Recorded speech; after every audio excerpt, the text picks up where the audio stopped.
नमस्कार। तो कैसे हैं आप। मेरी आज की कहानी है अंधविश्वास की। कहानी मेरी जुबानी मोटिवेशन स्टोरी है जो पार्ट 1 पार्ट 2 ऐसे करके आएगी। ये कहानी काल्पनिक है।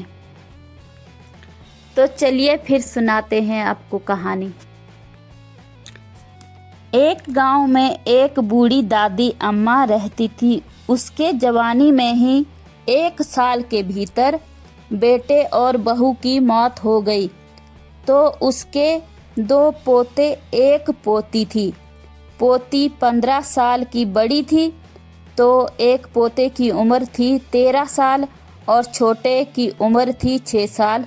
उस टाइम जब उनके माँ बाप और पिताजी की मौत हुई तो बेचारी दादी अम्मा अपने भाग्य की मारी रोज रोती रहती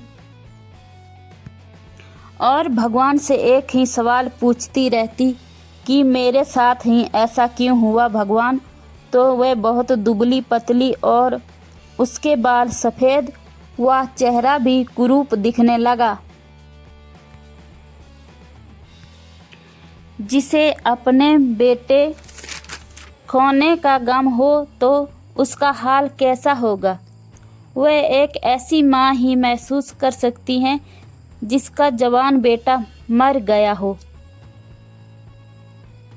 वक्त के साथ दादी अम्मा ने अपनी पोती और एक पोते की शादी कर दी तो वह पोते की पत्नी को बहुत लाड प्यार से रखती थी।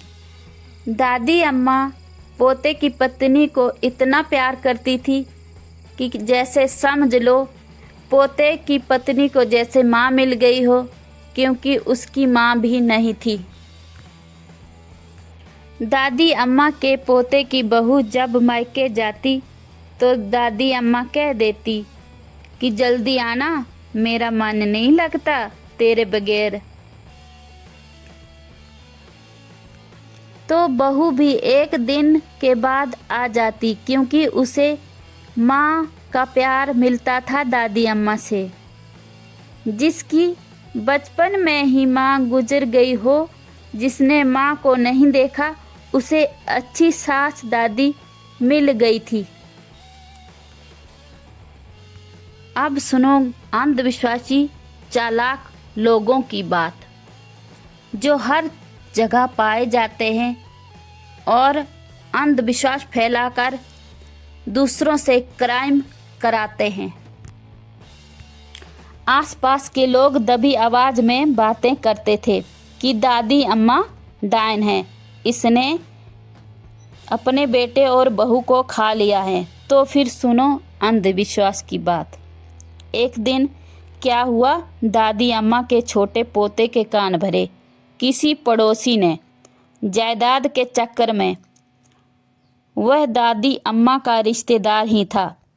छोटे पोते से पड़ोसी बोला, तेरी दादी अम्मा डायन है, इसने तेरे माँ बाप को खा लिया है, तुझे बदला लेना है उस बुढ़िया से, उसे तू भी मार दे।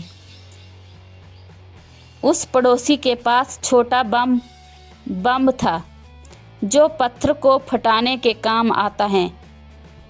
उसने छोटे पोते को कहा, जा इसको तूने चूल्हे की राख में छिपाकर रख देना, जब बुढ़िया आग जलाएगी तो ये फट जाएगा तो तेरी दादी फट के मर जाएगी। नमस्कार। दूसरा पार्ट जल्द ही आएगा। कहानी अच्छी लगी हो तो कमेंट कर देना।